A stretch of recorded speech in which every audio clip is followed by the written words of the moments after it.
ఒక స్టూడెంట్ మన చేత పెరడ్ చేయించడం ఏంటి మేడం? కాలేజీ వాళ్ళది. అతను ఎవరనుకుంటున్నావు? పెద్దరాజు గారి మేనల్లుడు. నోరు ముసుకుని ఊరుకో. ఏంటి నోళ్ళు తెలిసి చూస్తున్నారు? గర్ల్స్ ఒక్కొక్కరు వచ్చి ఇంట్రొడక్షన్ చేసుకోండి. నమస్కారం బాబు. ఐఎమ్ సుభాష్ని, ఎంఎస్సి పిహెచ్డి. పొద్దున్నే ముసలి బేరం అన్నీ అయిందానివి. నువ్వేం చదవడానికి చేరావే కాలేజీలో? నేను స్టూడెంట్ని కాదు బాబు, ప్రిన్సిపాల్ని. ప్రిన్సిపల్ సరే, నువ్వు సైడ్కి వెళ్ళి ఎవరైనా యంగ్ లేడీ లెక్చరర్ ఉంటే ముందుకు పంపి. ఇడియట్! ఎవరితో అది? ఎవరిదో ఆ గొంతు?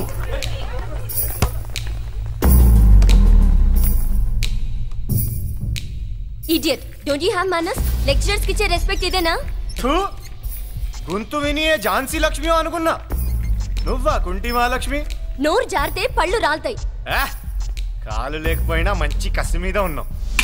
ఇవాళే జాయిన్ అయ్యాను, నీతోనే బోని. తప్పు తమ్ముడు, ఇది కాలేజీ, చదువు సంస్కారం నేర్పే గుడి. గుళ్ళో గుడిసెట్టి పనులు చేయడం తప్పు కదూ?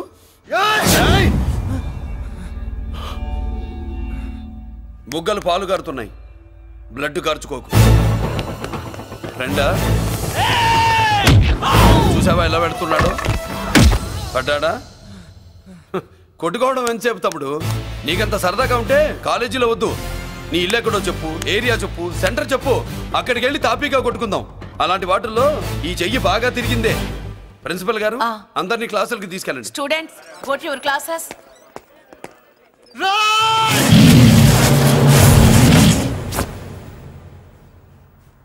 నేనెవరు తెలుసా? పెద్దిరాజు, పెద్దిరాజు మేనల్లుండి.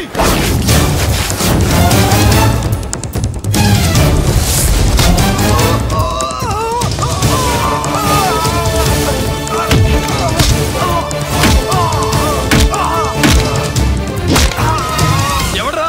ఇంకెవడ్రా పెద్దిరాజు మనుషులు? వాడి బ్లడ్ పంచుకు పుట్టిన వాడెవడు? వాడి ఫుడ్ తో పెరిగిన వాడెవడు? పుచ్చలు పుచ్చకాయల్లా ఎగురుతాయి. అంబులెన్స్! డాక్టర్! మళ్ళీ ఏం జరిగింది బాబు? ఈ రక్తాభిషేకం చూస్తే తెలియట్లేదు, ఈయనే కొట్టుంటారు. ప్లీజ్ డాక్టర్, ప్రాణం పోకుండా చూడండి. డోంట్ వరీ, ఇతన్ని బతికించే పూచి నాది. వీడిని బతికించమని నేను చెప్పలేదే. అటు చచ్చిపోనకూడదు, ఇటు బతకనకూడదు. చచ్చి బతుకుతూ, బతికి చస్తూ, చావో బతుకో తెలియకుండా రెండింటి మధ్యలో ఉండాలి. ఇదేం ట్రీట్మెంట్ అయ్యా బాబు? అంతే మరి. వీడు చచ్చాడనుకోండి మీకు బ్యాడ్ నేమ్, బతికాడనుకోండి నాకు బ్యాడ్ నేమ్. వైద్యో నారాయణో హరి. వస్తారండి మరి.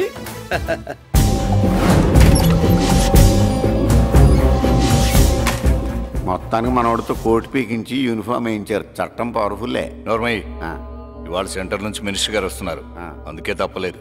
నేను ఇడికి ఇప్పుడు న్యూస్ చెప్తాను, ఎలా షాక్ అవుతాడో చూడే.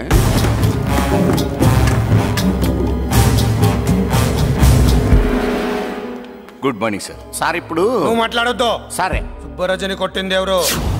తెలీదన్నయ్య. నా మేనలోడని తెలియక కొట్టాడు కదూ. తెలవక ముందు వార్నింగే ఇచ్చాడు, తెలిసాకే ముక్కు ముఖం ఏకం చేశాడు. అల్లుడిని కొడితే మీరంతా చచ్చు వెతవల్లాగా ఎందుకు ఊరుకున్నారా? మేము మురళీకృష్ణ కోసం వైజాగ్ అంతా వెతికి ఇంతకు ముందే వచ్చా ఉన్నాయా? దొరికాడా? దొరకలేదు. అతను వైజాగ్ లో దొరికే ప్రశ్నే లేదు.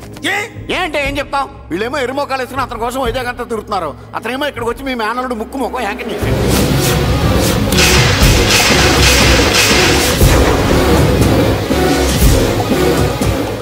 ఈ ముక్క నేను వచ్చినప్పటి నుంచి చెప్దాం అనుకున్నాను, మీరు మాట్లాడిస్తేగా. వాడు హైదరాబాద్ ఎందుకు వచ్చాడా? వాళ్ళ చెల్లెల్ని చదివించడానికి తీసుకొచ్చి మీ కాలేజీలోనే జాయిన్ చేశాడు.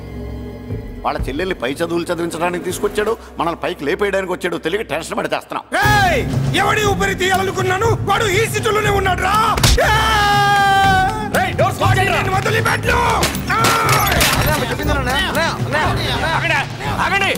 ఏంటిది? ఈ జైలు. ఇక్కడి నుంచి ముందుకెళ్తే ఆయనతో పాటు మనం కూడా జైల్లోనే ఉండిపోవాల్సి వస్తుంది.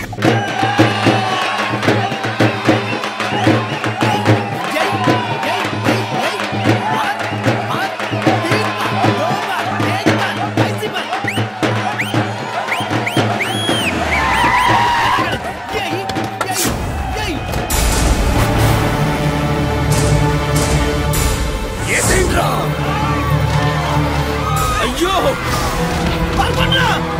ఇక్కడ మురళీకృష్ణ!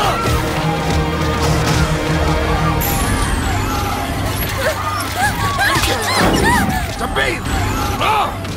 చంపేయ్! చంపేయ్!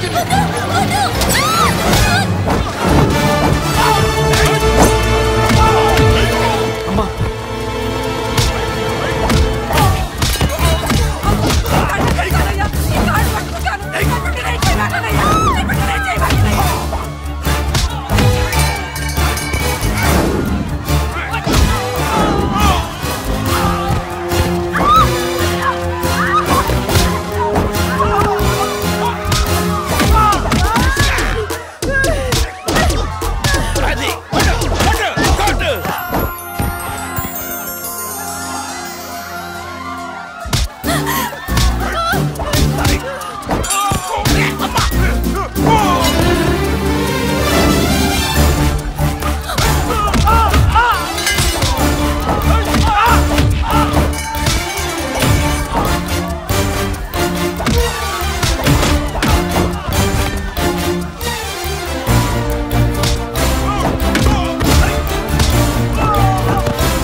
అమ్మా అన్నయ్య నీకేం కాలేదుగా? ఏం కాలేదన్నయ్య.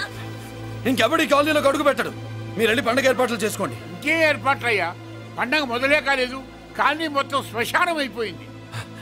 అది కాదు బాబాయ్. ఇంకేం మాట్లాడుకు. ఎవడో గుండాగా నుంచి ఈ కాలనీని కాపాడవని బుద్ధి తక్కువై నేను ఇక్కడ చేర్చుకున్నా. పెద్ద పెద్ద వాళ్ళతో నీకు శత్రుత్వం ఉందని మేము ఊహించలేదు మురళి. ఆడ మగ చిన్న పెద్ద పిల్ల పాప తేడా లేకుండా ఎంత ఉడికిపోతున్నారు చూడు. కడుపు నిండా కూడున్నా లేకపోయినా కంటారా పడుకోవటానికి కాలనీలో గూడన్న ఏర్పడింది. నీ వల్ల అది కూడా లేకుండా పోయింది. నీ కోసం ఏ క్షణంలో ఎవడొచ్చి మా మీద దాడి చేస్తాడో మాకు తెలియదు. ఈ కాలనీలో నువ్వు ఉండడానికి వీలేదు. వెళ్ళిపో. మా పెళ్ళాం బిడ్డలతో మేము సుఖంగా ఉండాలంటే ఇక్కడి నుంచి వెళ్ళిపో.